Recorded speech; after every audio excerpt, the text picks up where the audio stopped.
Dah, itu Pak, BPJS jatuhnya bawa pulang janda sebelah. Repot itu mah. Menyayangi itu bukan ya, tetap ya namanya kita menyantuni, menyayangi sama muslim. Walaupun ada janda apa gimana, daripada menimbulkan fitnah, tetap kita iniin. Jangan sendirian, tangan ngelancong lah kita begitu mah. Repot urusan. Temenin sama PRT sama siapa gitu, mau kemana, mau menyantunin ini katanya. Tapi ngomong dulu sama bini, bisa-bisa cewek terbang ntar, wah bahaya. Ya, gitu namanya nggak apa-apa. Ya sama janda yang muda begitu, yang tua mah kagak diaru-aruin udah, boro-boro ya. Jangan begitu, jangan pilih kasih.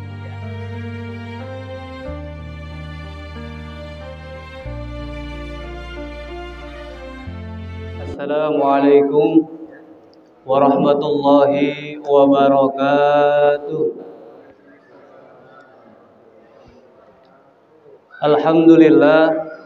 Alhamdulillahi rabbil alamin. Wabihi nasta'inu ala umuri dunya waddin. Wassalatu wassalamu ala ashrafil anbiya'i wal mursalin, Sayyidina wa maulana Muhammadin wa ala alihi wa sahbihi ajma'in, amma ba'du. Rabbi shrah li sadri wa yassir li amri wahlul 'uqdatam min lisani yafqahu qawli. Alhamdulillah, pada malam Senin ini Allah masih memberikan kita nikmat yang begitu besar kepada kita semuanya, yakni nikmat iman, nikmat Islam, nikmat sehat walafiat, sehingga kita dapat menghadiri taklim Ayo Mengaji RW 12. Mudah-mudahan kampung kita ini menjadi kampung yang berkah dengan keilmuannya. Mudah-mudahan kita sebagai orang yang mukmin semuanya dan juga orang muslim secara kafah. Salawat teriring salam tidak lupa marilah kita aturkan kepada baginda kita Nabi besar Muhammad Sallallahu Alaihi Wasallam, pada segenap para keluarganya, para sahabatnya, dan juga para pengikutnya yang setia hingga akhir zaman. Mudah-mudahan kita sebagai umatnya Rasulullah Sallallahu Alaihi Wasallam akan mendapatkan syafaatul uzma di hari kiamat nanti. Amin amin ya robbal alamin. Ma'asyiral muslimin jamaah rahimakumullah. Alhamdulillah, kita saat ini masih bisa bertatap muka, bermuajahah. Ya, mudah-mudahan Allah berkahi umur kita ini untuk selalu taat beribadah kepada Allah Subhanahu wa taala. Ya, para jamaah, khususnya yang kita hormati bersama guru kita Al-Mukarram wal Muhtaram Al-Ustaz Herlianto, dan juga DKM Masjid Jami An-Nur Al-Mukarram wal Muhtaram Ustaz Taufik, dan juga para jamaah yang tidak saya sebutkan namanya satu persatu, namun tidak mengurangi rasa hormat dan takzim saya. Ya, alhamdulillah, setiap manusia, khususnya kita sebagai orang yang muslim, ya, kita seorang yang muslim pasti pengen yang namanya dekat dengan Allah. Kalau kita dekat dengan Allah, maka apapun yang kita pengen insya Allah dikabulkan oleh Allah Subhanahu wa ta'ala. Caranya gimana? Cintai dulu Allah dan Rasulnya. Kalau Allah sudah kita cintai, selama hidup kita tertanam dalam diri kita nih, setiap hembusan napas yang keluar dari hidung kita, mulut kita, apa yang kita ucapkan, apa yang kita lihat, ingat sama Allah, insya Allah hidup berkah. Kenapa bisa seperti itu? Contoh, kita masih bujangan dulu, punya lawan jenis, ya, punya lawan jenis yang kita senengin. Berarti bapak-bapak pernah nih, masih muda ya. Saya mau di belakang udah kelewat. Nah. Ya, Satya Lianto apalagi lebih duluan. Ya, bapak-bapak semua ini udah senior semua ini. Kalau kita punya lawan jenis yang kita senengin, apalagi yang kita senengin ini ngerespon. Nah, apapun bentuknya, pasti kita jalanin ya. Betul kan tuh? Lagi apa? Wah, seneng banget ya. Subhanallah. Walaupun hujan, banjir, wah namanya kalau mau ketemu orang kekasih yang kita cintai ini nggak ada masalah, nggak ada hambatan. Bener ya Pak? Wah, pasti senyum terus, udah paham banget udah. Ya. Kalau kita punya rasa seperti itu, Allah pun sama. Ya, Allah pun sama. Kenapa dikatakan seperti itu? Kalau Allah sudah cinta terhadap hambanya, ya, begitu juga hambanya cinta terhadap Allah, insya Allah Allah lebih cinta lagi kepada kita. Caranya gimana? Nah, caranya apa yang Allah perintahkan, yang Rasulullah perintahkan, jalanin. Rasulullah mengajarkan begini, ikutin, udah. Allah melarang, udah tinggalin.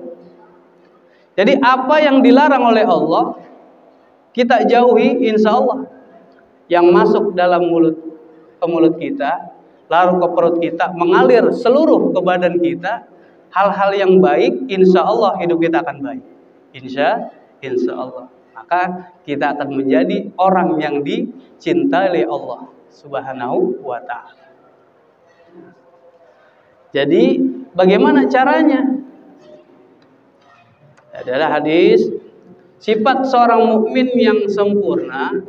Ini kalau ini cuma cuma beberapa aja. Tapi ada banyak nantinya. Ya, kita sebutkan beberapa aja. Sifat seorang mukmin yang harus ada di dalam diri kita sebagai muslim dan mukmin yang taat terhadap Allah Subhanahu wa ta'ala dan Rasulnya. Maka yang pertama adalah ittaqil maharima takun abdan nas. Ya. Jauhi maksiat. Ya, jauhi maksiat, insya Allah kita akan dekat dengan Allah Subhanahu wa ta'ala. Maksiat jauhin. Caranya gimana? Kalau kita sudah ingat Allah selalu di dalam hati kita, kemanapun kita berada, kita ingat Allah, takut jatuhnya. Kalau sudah ada rasa takut di dalam diri kita, maka insya Allah Allah golongkan kita sebagai orang yang muttaqin. Kalau udah dapat golongan tersebut, insya Allah mau ngelakuin hal yang buruk pun takut. Karena apa? Allah selalu melihat. Sekecil apapun kita berbuat salah, pasti akan diminta pertanggungjawaban. Maka jauhi segala maksiat. Ittaqil maharima takun abdan nas. Jauhi maksiat, insya Allah kita sebagai hamba yang bertakwa. Itu satu. Jadi apa yang semua dilarang oleh Allah ada hikmah. Wala taqrabuz zina, tuh, janganlah kau deketin zina. Apakah maksud Allah? Deketin aja nggak boleh, apalagi ngelakuin. Kita berbuat dosa, ya. Kita berbuat dosa itu bayar. Benar nggak?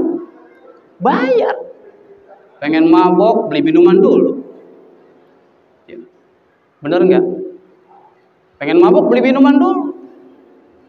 Pengen berzina dengan cewek, bayar. Modal kita. Tapi surga itu udah gratis buat kita nih. Caranya begini, taat apa yang Allah perintahkan, apa yang Rasulullah perintahkan, jalanin tuh. Udah nikmat udah tuh. Tanpa biaya, tinggal ikut aja udah. Gratis. Tapi orang kurang ngeh kali ya. Kenapa? Karena belum tertanam di dalam diri dia rasa takut pada Allah Subhanahu wa ta'ala. Siapa yang mengawasi kita saat ini nih? Adalah malaikat raqib dan atid. Ikutin kemana kita baik. Saat ini dicatat nih. Oh si A rajin ngaji. Oh tadi salat jamaah. Oh tadi bersedekah. Oh si fulan begini. Semua dicatat. Apapun bentuknya akan dicatat. Ya. Jadi ada kisah nih. Kisah seorang haji ya. Mungkin udah haji, namanya Pak Haji, dipanggil ya Pak Haji. Nih Pak Haji ini orang yang kaya. Ya, orangnya kaya nih. Dia punya tetangga, hobinya itu tukang nyolong. Kalau punya hobi namanya hobi susah. Kayak udah kayak apa, udah kecanduan tuh kayak hobi mancing ya. Udah mau ayo apa kayak mancing jalan gitu. Ada yang hobi mancing di sini? Banyak. Ya. Udah hobi nih. Tapi hobinya beda dia. Hobinya tukang nyolong kain kafan orang. Hobinya nyolong kain kafan. Nah, Pak Haji ini udah tahu nih modelnya si A ini. Dipanggil tuh. Bulan, sini. Kenapa Pak Haji? Besok habis maghrib datang ke rumah. Ngapain Pak Haji? Udah, gak usah banyak ngomong, datang aja ke rumah. Datang tuh. Pas datang, itu di meja udah disiapin duit 10 juta. Coba lagi kagak ada duit, disiapin duit 10 juta. Girang tuh. Wah, Pak Haji ini baik banget orang, pasti buat saya nih. Udah mikir gitu dia, pasti buat saya. Pede banget tuh orang. Nah, langsung ngomong tuh. Tong, umur saya makin lama makin nambah nih. Saya takut nggak ada umur. Saya tahu hobi ente itu pasti tukang nyolong kain kafan. Wah, Pak Haji bisa aja. Lah, emang udah ketahuan, udah santer banget dah namanya gitu. Tukang hobi, namanya hobi susah gitu. Ini anak kasih duit 10 juta. Nanti kalau aneh mati, kain kafan aneh jangan dicolong ya, kata begitu. Udah mesen tuh. Siap Pak Haji, udah rapih katanya tuh, beres. Diambil tuh duit. Girang tuh bininya. Yang apa? Dapat duit 10 juta dari Pak Haji. Wah, bangga banget, dari mana? Udah, ini mah halal katanya. Pak Haji yang ngasih, halalan thayyibah, kasih tuh. Nah, selang seminggu Pak Haji ini meninggal tuh. Pas meninggal, inna lillahi wa inna ilaihi rajiun. Telah pulang ke rahmatullah. Fulan bin fulan. Waduh, itu Pak Haji yang kemarin ngasih duit saya ini.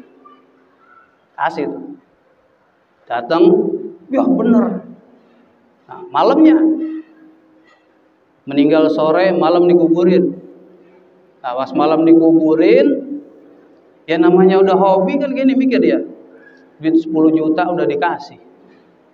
Ilok orang udah meninggal. Aneh colong itu mayat, ngomong begitu ya. Namanya kisah ya. Diembat juga tuh. Digali malam tuh. Orang udah pada selesai ngaji di rumahnya tahlil, digali tuh kuburannya. Digali. Nah, ketika digali namanya kisah. Pas digali sampai papan dibuka tuh. Kaget. Astagfirullahaladzim. Itu mayat posisinya duduk. Lah Pak Haji, kok bisa duduk begini? Kaget ya.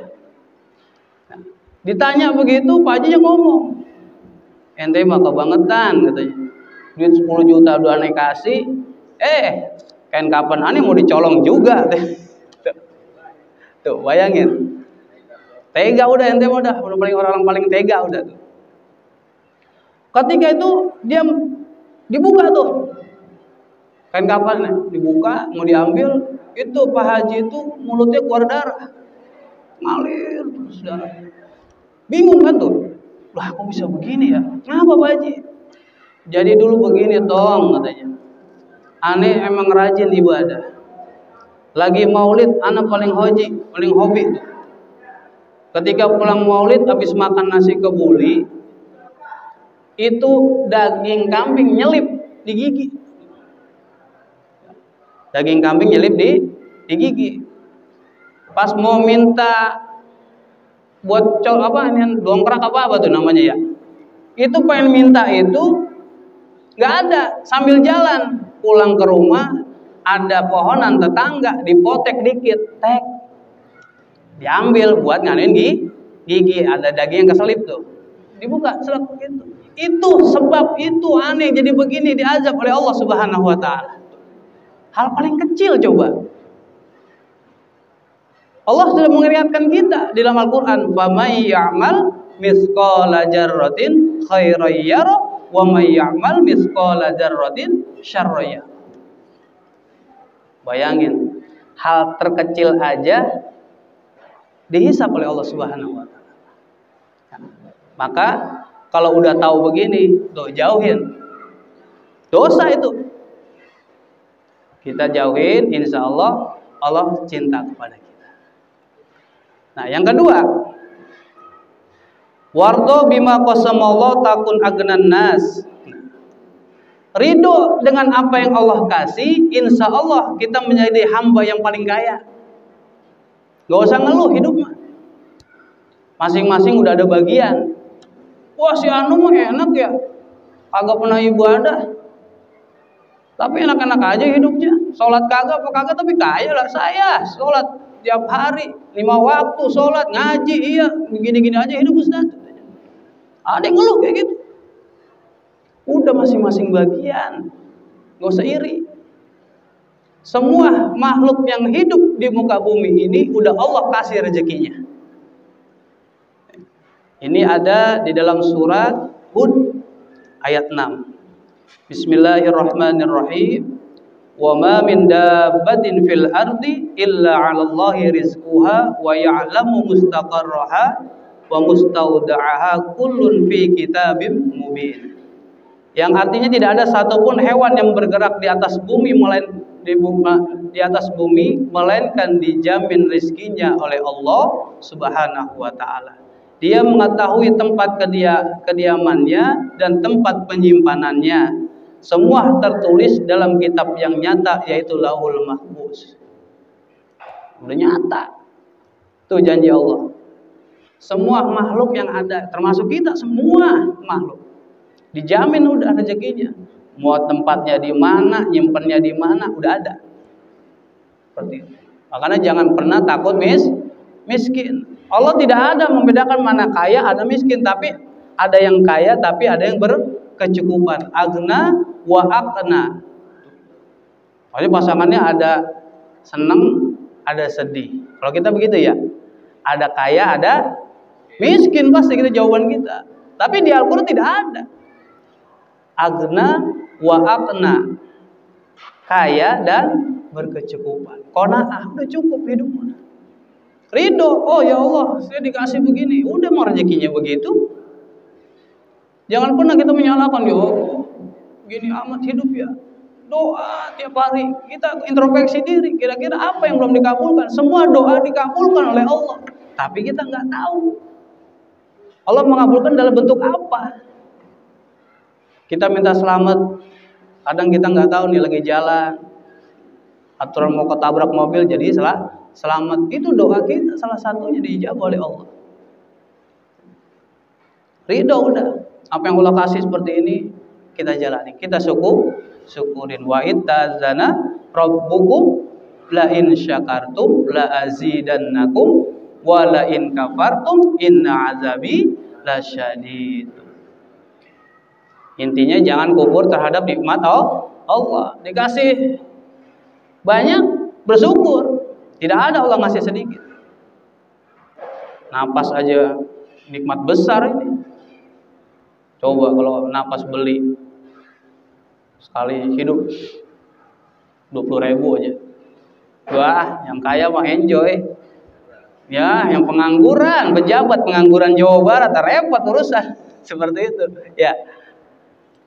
Jadi kita harus ridho apa yang Allah beri. Insya Allah kita menjadi hamba yang kaya.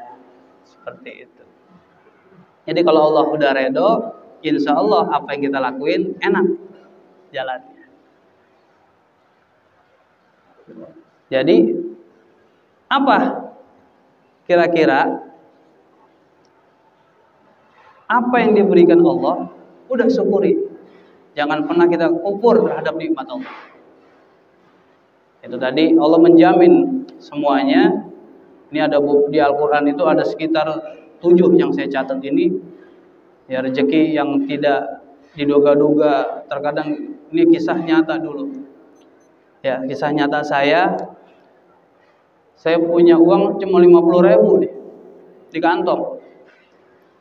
Tahu-tahu ada bocah minta, lagi beli soto minta-minta. Pak Ustadz, minta duit Pak Ustadz, lagi bulan puasa. Kenapa?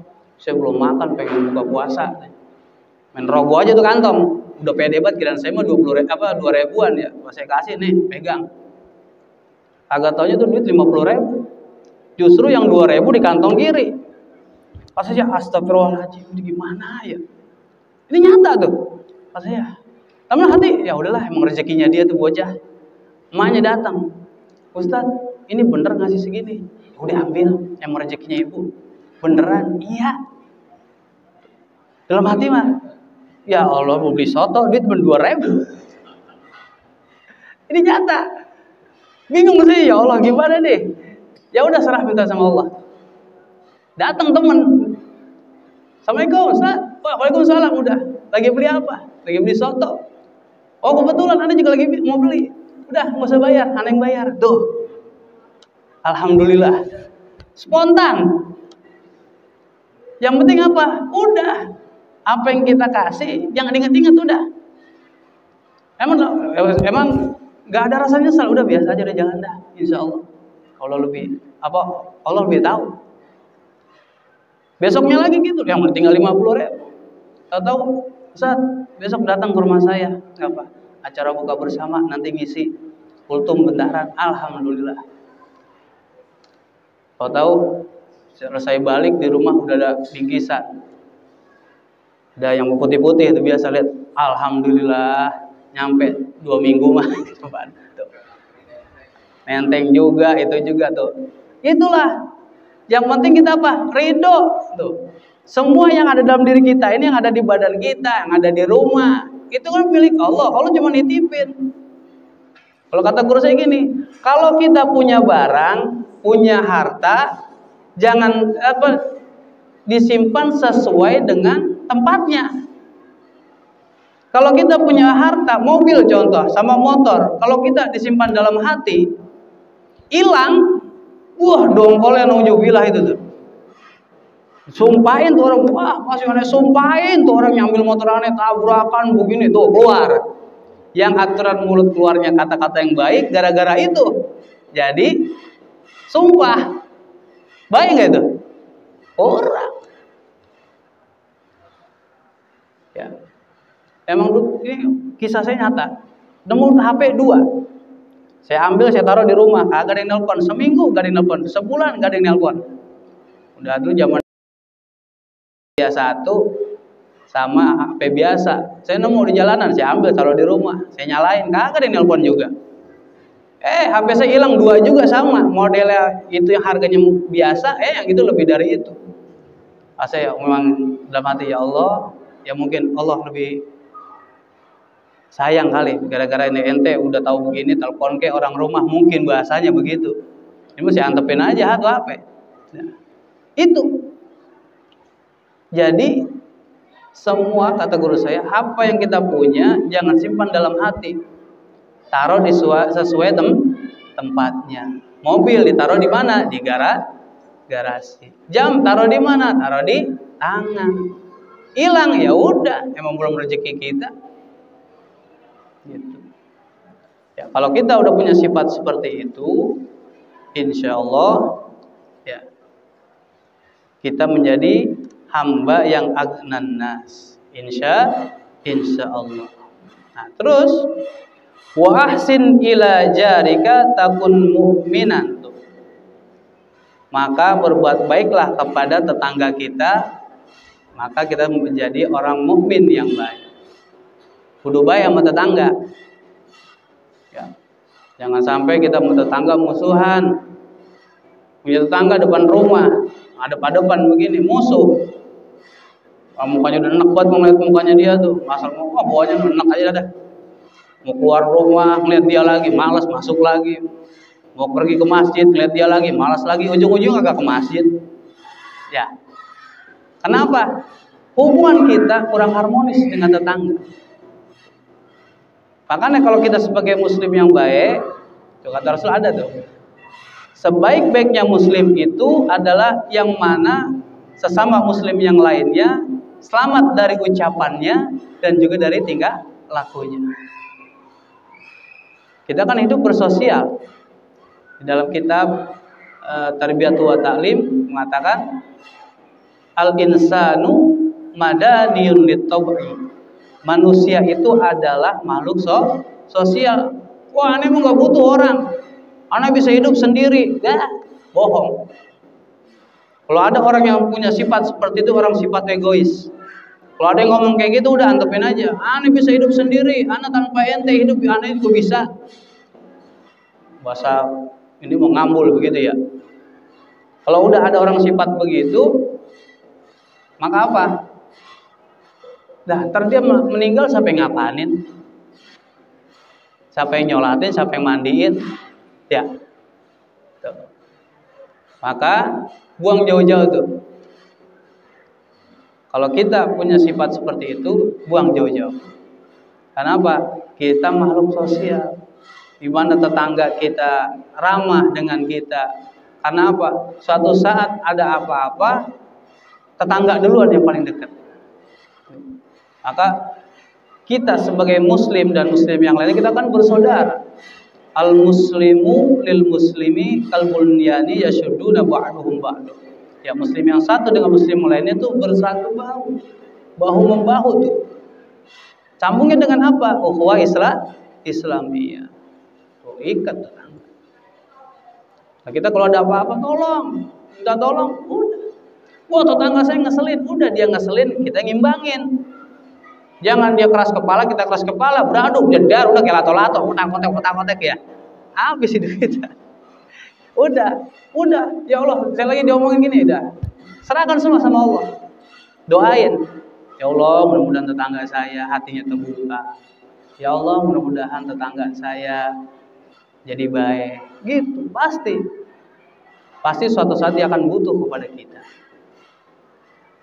Ma'asyiral muslimin jamaah rahimakumullah. Ya. Yang selanjutnya, wa hibba linnasi ma tuhibbu li nafsika takun musliman. Jadi sesama manusia itu harus saling sayang menyayangi. Ya, saling sayang menyayangi li nafsika takun musliman. Seperti kita mencintai diri kita sendiri tuh. Sesama muslim. Ya. Jadi sesama muslim dan muslim yang lainnya harus saling sayang menyayangi sebagaimana kita menyayangi diri kita.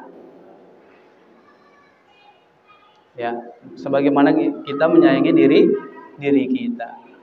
Kalau kita sudah seperti itu, insya Allah kita sebagai orang yang beriman yang sempurna.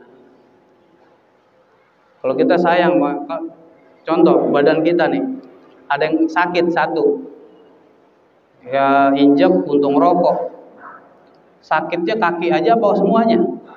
Semua, astagfirullahaladzim, kaget. Nah itu sama. Kalau kita sudah benar-benar mencintai diri kita dan sesama muslim yang lain seperti itu, insya Allah, wah tetangga saya lagi kesusahan, oh ini udah bantu. Jangan pernah kita ngasih orang tuh pamrih. Jangan pernah hitungan. Jangan sampai kita sebagai manusia yang paling rugi nih. Yaitu adalah zikrul hasanatil madiyah. Orang yang mengungkit-ungkit apa yang telah dia kasih. Itu orang rugi itu. Wah, ente bisa begini kan gara-gara aneh. Coba kemarin kalau bukan karena aneh.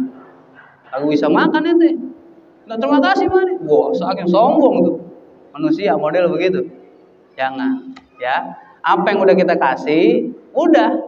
Jangan diingat-ingat lah, ingat-ingat lagi. Seperti kalau orang udah begitu tuh ilmu ikhlas. Susah emang. Ya, ilmu ikhlas susah. Kalau kata guru saya, ketika mondok itu ilmu ikhlas itu seperti kita makan, masuk ke perut, keluar lagi lewat belakang, udah kita nggak ingat lagi. Ada yang sayang, tadi sayang banget makan diambil lagi. Ya, kebangetan orang kayak gitu. Ya itulah, udah hilang, nggak usah diingat-ingat lagi. Insya Allah kalau kita begitu aman. Nah selanjutnya, wala tukassirid dhahika fa inna kasratad dhahiki tumitul qalba. Jangan banyak ketawa.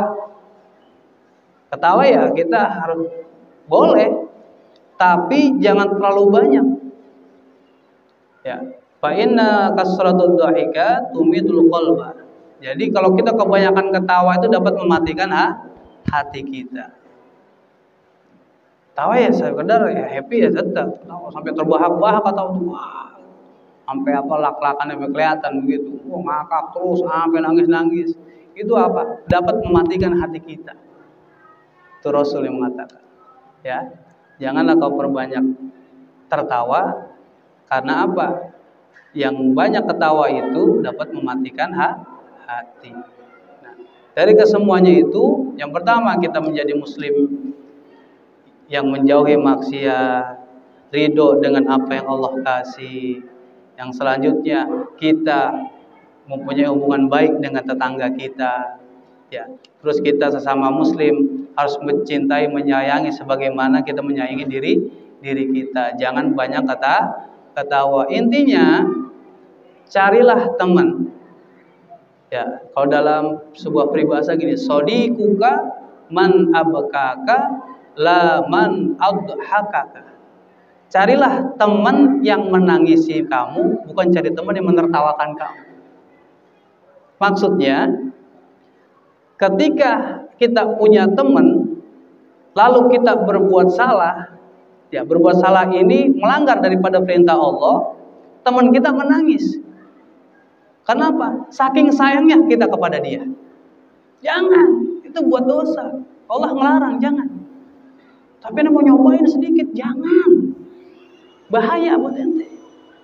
Sedikit emang, tapi yang efeknya nanti akan banyak. Oh gitu ya? Iya. Tuh teman yang baik. Bukan sodiku kaman man adah. Sodiku kaman abakala man adah kakak. Ya bukan teman yang menertawakan. Ente mau mana? Masjid, gak usah. Ayo, ngapa? Gini biasa, mana udah. Beres urusan. Udah ngapain sholat mah gampang, taran-taran aja juga bisa. Ya udah ngikut. Nah ini yang kurang baik. Tapi carilah teman yang menangisi kita ketika kita berbuat salah. Jangan mencari teman yang menertawakan kita ketika berbuat salah. Ya. Itulah salah satu sifat-sifat muslim yang baik dan muslim yang sempurna. Tinggal kita pilih nih, kita baru ada level mana nih. Sebenarnya banyak. Ya, ada beberapa, ada yang ini, tapi kita bahas ini dulu. Ya. Kira-kira kita ada di posisi mana? Apakah di posisi yang pertama ittaqil maharim, itu menjauhi daripada maksiat? Apa kita di posisi yang orang yang ridho dengan apa yang Allah berikan? Apakah kita orang yang baik sesama tetangga kita? Apakah kita sebagai muslim yang mencintai dan menyayangi sama muslim sebagaimana mencintai diri kita sendiri? Dan jangan sampai kita tertawa terbahak-bahak sampai kita lupa, sampai dapat mematikan hati kita. Ya mungkin pembahasan tentang ini mungkin dari jamaah ada yang mau bertanya. Gimana Pak Haji? Ya.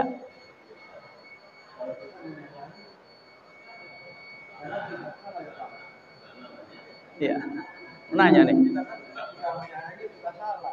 Nah. Dah. Itu Pak, BPJS jatuhnya bawa pulang janda sebelah. Repot itu mah. Menyayangi itu bukan ya tetap ya namanya kita menyantuni, menyayangi sama muslim. Walaupun ada janda apa gimana daripada menimbulkan fitnah, tetap kita iniin, jangan sendirian, tangan ngelancong lah gitu begitu mah. Repot urusan. Temenin sama PRT sama siapa gitu, mau kemana, mau nyantunin ini katanya. Tapi ngomong dulu sama bini, bisa-bisa cewek terbang ntar, wah bahaya. Ya, gitu namanya nggak apa-apa. Ya sama janda yang muda begitu, yang tua mah kagak diaru-aruin udah. Boro-boro ya. Jangan begitu, jangan pilih kasih ya. Insya Allah kalau kita menolong orang, Allah akan menolong kita. Indang surullaha yang suruhkum ya. Kalau kita banyak nolong orang, insya Allah kita akan banyak lagi ditolong oleh orang. Insya Allah. Nah, gitu jadinya kita nggak boleh pala pilih. Mana Pak Haji? Ada yang mau nanya lagi? Wah, mau kita sharing gini. Ya, mudah-mudahan kalau memang tidak ada yang bertanya lagi, mudah-mudahan apa yang kita pelajari pada taklim malam ini diberkahi oleh Allah Subhanahu wa taala, ilmunya bermanfaat, Allah panjangkan umur kita, Allah sehatkan badan kita untuk selalu taat beribadah kepada Allah Subhanahu wa taala, dan juga kita doakan anak-anak kita yang sedang menuntut ilmu, mudah-mudahan Allah berikan kecerdasan, beri kemudahan dalam menuntut ilmunya dan menjadi anak yang soleh dan soleha, ilmunya yang bermanfaat dunia wal akhirah. Ala hadiniyah wa kulli niyatin sholihah wa ila hadratin Nabi Muhammadin sallallahu alaihi wasallam. Al-Fatihah. A'udzu billahi minasyaitonir rajim. Bismillahirrahmanirrahim. Alhamdulillahirabbil alamin arrahmanir rahim maliki yaumiddin. Iyyaka na'budu wa iyyaka nasta'in. Ihdinas siratal mustaqim. Siratal ladzina an'amta 'alaihim ghairil maghdubi 'alaihim waladdallin. Syukron, hadanallahu wa iyyakum ajmain, wallahu muwaffiq ila aqwamit thoriq. Assalamualaikum warahmatullahi wabarakatuh.